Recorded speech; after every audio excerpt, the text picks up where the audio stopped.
Olá pessoal, tudo bem? Bom dia, boa tarde, boa noite. Não sei que hora que vocês vão estar assistindo esse vídeo, né? Bom, pessoal, estamos aqui hoje para a nossa terceira mini aula, tá? Hoje nós vamos continuar falando sobre as propriedades da matéria, só que hoje falaremos das propriedades específicas, tá certo? Da matéria. Vai ser um vídeo um pouquinho mais longo, porque são várias propriedades, né, a serem discutidas, mas espero que ajude bastante aí no estudo de vocês, beleza? Bora lá então? Bom, primeiro conceituando, né, o que vem a ser propriedades específicas, né, da matéria. O próprio nome sugere, específicas é uma coisa que é específica, ou seja, é própria de cada tipo, né? No caso, então, as propriedades específicas são propriedades particulares, ou seja, de cada tipo de matéria. Cada tipo de matéria, dependendo, né, ela vai apresentar essas propriedades específicas, tá certo? Então, essas propriedades específicas, elas são muito importantes porque, além de permitir que a gente diferencie os tipos de matéria, que eu consiga, por exemplo, separar o que é madeira do que é vidro, né, do que é um metal, do que é a água, por exemplo, ela permite também a identificação dessas substâncias, tá? As propriedades específicas, elas são divididas em três tipos principais. Nós temos as propriedades organolépticas, as propriedades físicas e as propriedades químicas, tá? Vamos falar um pouquinho sobre cada uma delas aí. Bom, inicie então falando sobre as propriedades organolépticas. Que nome complicado, hein? Mas não é. Vocês vão ver que não é. Organoléptico, pessoal, propriedades organolépticas são propriedades simples, muito simples. São propriedades que são perceptíveis pelos sentidos humanos, pela visão, pelo olfato, pelo paladar, pelo tato e pela audição. Então, são propriedades muito simples. Olha só, a cor é uma propriedade organoléptica, já que eu consigo, né, obter a cor através da visão. O cheiro, tá? O sabor, a textura e o som são exemplos, né, de 5 propriedades organolépticas que a gente tem aí, tá joia? E essas propriedades, elas vão ser muito importantes porque elas vão nos permitir diferenciar o tipo de matéria. Imagine a seguinte situação, tá? Coloco para vocês estão vendo, tá? Não estão vendados.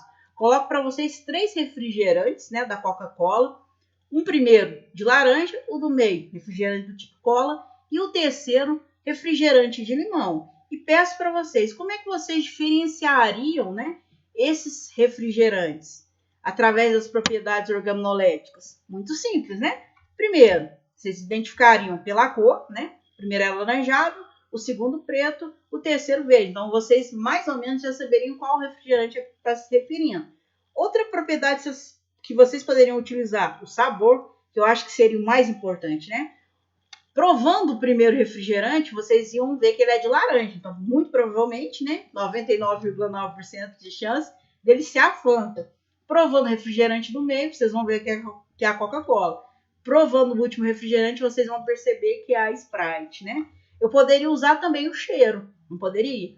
O primeiro teria cheiro de laranja, o segundo teria um cheiro característico de refrigerante tipo cola, né? Cheiro de Coca-Cola, e o terceiro teria um cheiro de limão.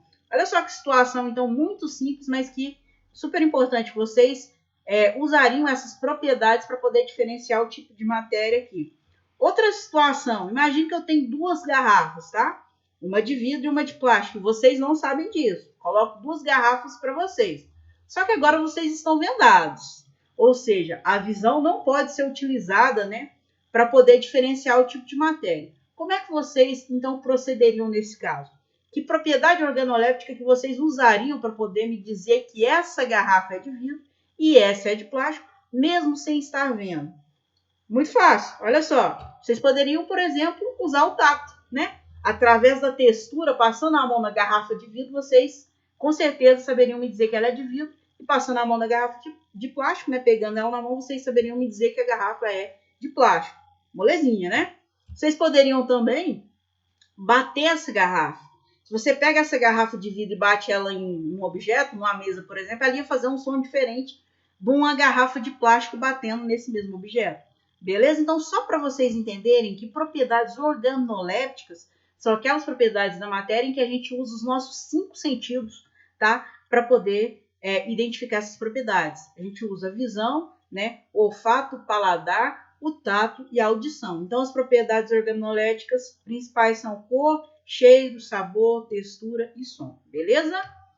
Bom, E sem usar os sentidos, como é que vocês diferenciaram esses dois líquidos abaixo?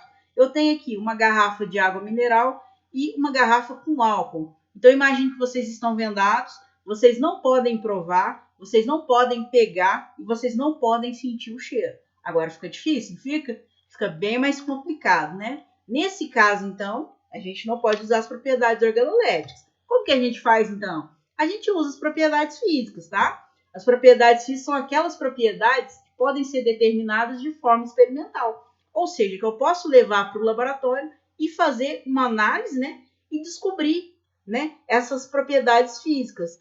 Dentre as principais propriedades físicas, nós temos os pontos de ebulição, né, que é quando o líquido ele passa do estado líquido para o estado gasoso. Nós temos o ponto de fusão, a densidade, a solubilidade, a dureza, dentre outras. Tá? Eu estou citando só as principais aqui. Então, propriedades físicas, ao contrário das organolépticas, as propriedades físicas são aquelas que a gente pode determinar em um laboratório. Eu posso atribuir um valor a elas, tá certo? Nas propriedades organolépticas, não. Ok? Vamos ver aqui então alguns exemplos.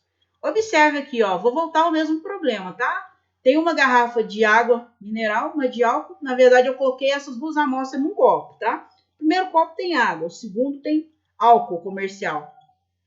Como é que a gente poderia diferenciar essas substâncias? Já falei, vocês não poderiam usar nem a visão, nem a audição, nem o cheiro, né? Nem o sabor, nem nada. Bom, a melhor maneira da gente diferenciar nesse caso, então, essas duas substâncias aqui, seria através das propriedades físicas, tá joia? Se eu levo, por exemplo, essa amostra de água e essa amostra de álcool para o laboratório, eu posso fazer uma série de análises físico-químicas, né? Que eu posso, por exemplo, atribuir um valor aqui. Eu vou observar que o ponto de fusão da água é 0 graus, enquanto o ponto de fusão do álcool é menos 114. Então, observe que são substâncias diferentes, tá joia? Pessoal, por que é importante essas propriedades físicas? Ponto de fusão, ponto de ebulição, densidade, porque elas são propriedades que os valores, eles são específicos para cada substância, ok?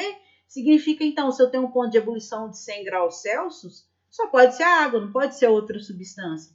Então, as propriedades físicas, elas são importantes porque ela permite a gente tanto diferenciar, eu consigo, por exemplo, diferenciar álcool de água, mas eu consigo também identificar, tá joia? Então, muito importante essas propriedades.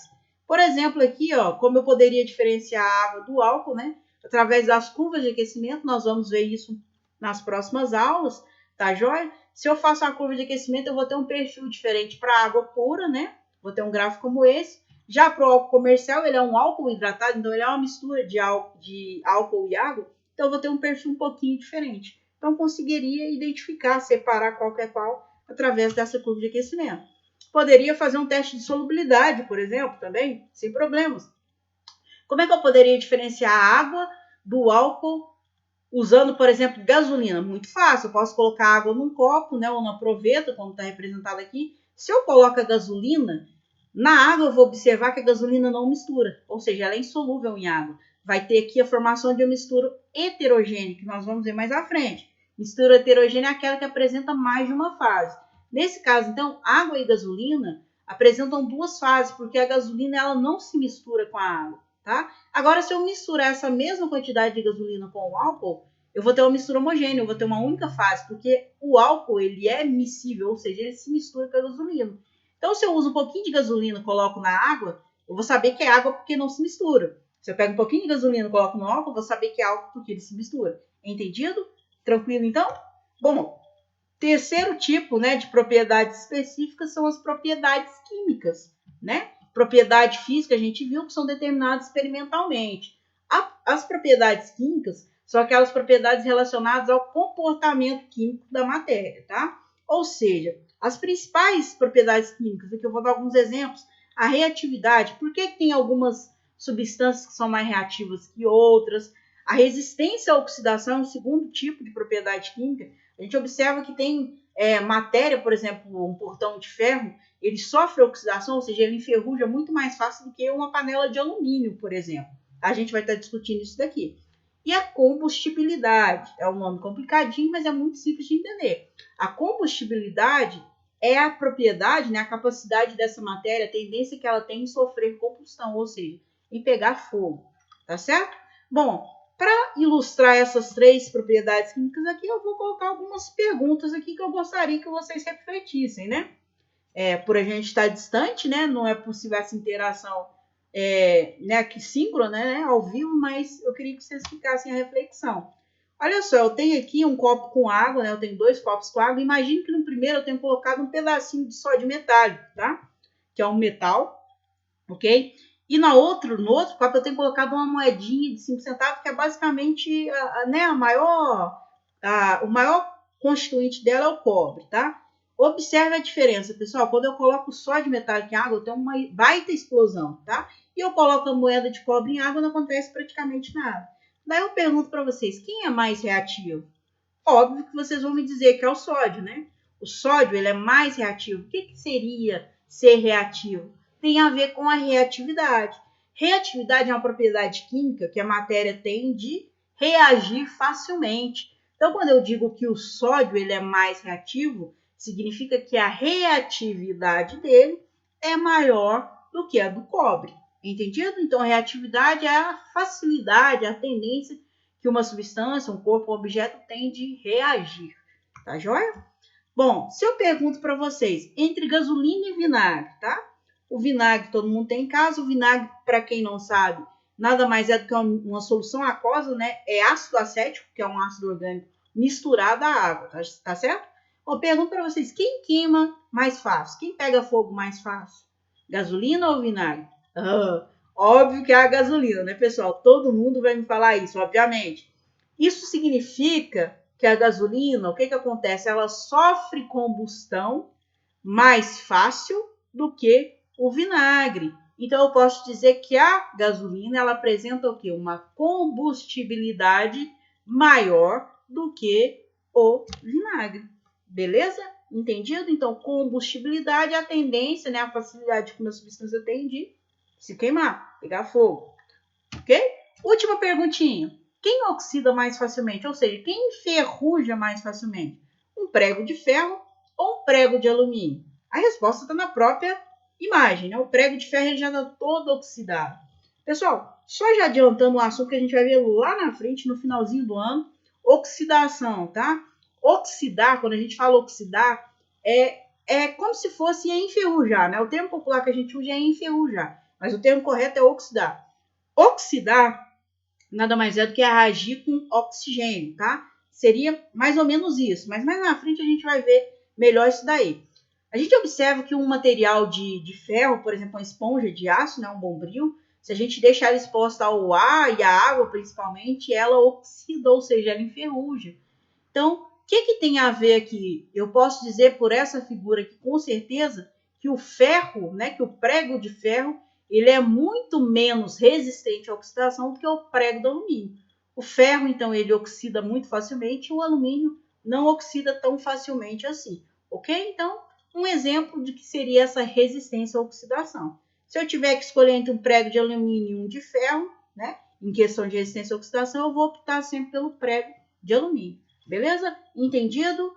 Propriedades específicas, então, são aquelas específicas de cada tipo. Disse para vocês que o vídeo ia ficar um pouco extenso, mas espero que ajude aí no estudo de vocês. Até a próxima mini aula, pessoal. Valeu, hein? Tchau, tchau.